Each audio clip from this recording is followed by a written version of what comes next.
Di sini saya akan membacakan sebuah buku yang berjudul Bakti Seorang Anak. Penulis Sunardi SPD, penerbit PT Sundur Press, tahun terbit 2008, tebal buku 60 halaman. Tokoh utama buku ini adalah Aji.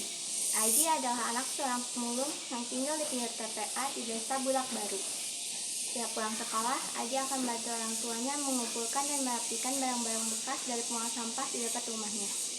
Kehidupan yang begitu sulit telah menjadikan Aji semakin giat belajar dan bekerja untuk dapat hidup layak seperti teman-temannya di sekolahnya. Di sekolahnya, Aji termasuk anak yang rajin, pandai, dan suka menolong teman-temannya yang membutuhkan. Namun ada saja teman-temannya mengejeknya, menyindirnya, bahkan memojokkannya. Walaupun begitu, Aji tidak pernah marah apalagi dendam. Semenjak ayahnya sakit, pekerjaan Aji bertambah banyak. Pulang sekolah, Aji berganti pakaian, makan, lalu berangkat bekerja dengan keranjang bambunya. Hari itu, Aji pulang agak sore karena Aji mencari lebih banyak barang yang bisa dijual kembali. Saat sampai rumah, ibunya menyuruhnya mandi dan makan.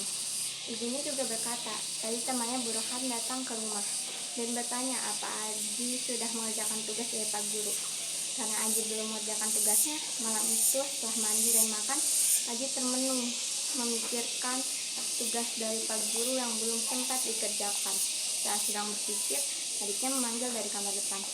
Kak, kakak, lihat, aku dapat membuat rumah, kata adiknya bernama Elang. Aji beranjak dari tempatnya dan mendekati Elang yang sedang menyusun barang-barang bekas yang mirip dengan rumah. Bagus, siapa yang mengajarimu, Tik? Tanya Aji. Aku belajar sendiri, Kak. Aku besok ingin punya rumah yang besar seperti ini, kata Elang. Bagus, semoga cita-citamu terkabul. Sekarang adik tidur, besok dibuat yang lebih bagus lagi, ajak Aji. Janji ya, Kak, nanti kita buat yang lebih bagus lagi, pinta Elang. Ya, nanti kita buat yang lebih bagus lagi, jawab Aji. Aji tak beranjak dari tempat adiknya bermain. Dipandanginya hasil karya adiknya itu dengan sesama. Tiba-tiba ia ingat sesuatu. Ia segera ke belakang rumah. Diambilnya potongan triplek dan beberapa benda yang menurutnya dapat dipakai untuk membuat kerajinan sesuai tugas dari gurunya. 2 jam kemudian, hasil karyanya hampir selesai. Tidak tidur, Ji, kata ibunya yang tiba-tiba mendekati Aji. Tinggal sedikit lagi, Bu, jawab Aji. Wah, kamu buat apa, Ji? Tanya ibunya. Ini, Bu, aku membuat rumah sakit, jawab Aji. Mau Pak bangunan rumah sakit yang kamu tiru? Tanya ibunya. Bu, aku ingin sekali membawa ayah ke rumah sakit, tetapi tidak punya uang. Maka kulampiaskan harapanku itu pada prakaryaku, jawab Aji. Bersabarlah, Ji.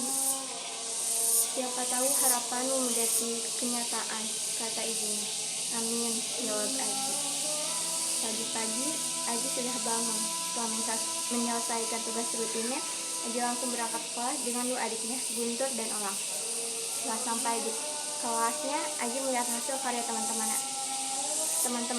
Aji merasa minder dengan hasil karyanya, jadi dia menutup dalam kantong plastik. Tidak lama kemudian, Pak Ardi masuk kelas. Sudah siap dengan hasil karyanya, anak-anak? Kata Pak Guru membuka pelajaran. Sudah, jawab serempak. Letakkan tugas di atas meja, nanti Bapak nilai. Karya Aji dari tempat sampah, Pak Guru, celetuk Dani yang disambut tawa dari teman-temannya. Aji tertunduk. Sudah diam, bentak Pak Guru. Sudah berkali-kali saya mengatakan, jangan meremehkan dan prolog hasil karya orang lain. Siapa yang masih mengolok-olok karya orang lain, hasil karyanya tidak akan saya nilai, bentak Pak Guru lagi. Setelah berkeliling, hasil karya Aji lah yang mendapatkan nilai tinggi. Jadi dia dipilih untuk mengikuti lomba karya seni dari barang-barang bekas, dan semua biaya keperluan lomba ditanggung pihak sekolah. Singkat cerita, hari perlombaan pun tiba. Tepat pukul 7.30, Aji, Pak Ardi, dan kepala sekolah tiba di tempat perlombaan. Lalu terdengar suara nyaring dari sound system. Para peserta lomba diharapkan masuk ruangan. Aji, masuklah, selamat berjuang, kata Pak Ardi setelah mendengar pengumuman. Baik, Pak, saya mohon doanya, minta Aji. Kudoakan agar kamu berbuat yang terbaik, jawab Pak Guru. Singkat cerita, tepat pukul 3 sore pengumuman kejuaraan pun diumumkan, dan Aji keluar sebagai juara pertama.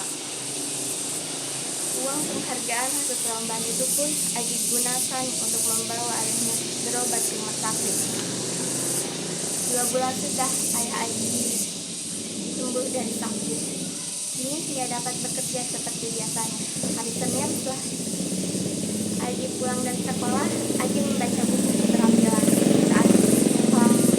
Salah satu halaman terdapat cara membuat lampu. Semprot Aji langsung saja mempraktikannya. 10 pin lampu terbuka berhasil Aji buat. Lalu ia pajang di depan rumah.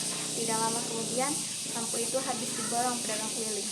Sejak lakunya hasil karyaannya, Aji meningkatkan kreativitasnya dan buat lebih banyak karya setiap harinya. Karyanya selalu habis diborong baru beberapa hari Aji telah mampu menabung. Akibat melonjaknya pesanan, Aji pun memperkerjakan beberapa orang untuk membantunya. 3 tahun pun berlalu, usaha Aji berkembang pesat, hingga dia bisa membeli rumah dan memberangkatkan kedua orang tuanya pergi haji. Sekian dari saya. Wassalamualaikum warahmatullahi wabarakatuh.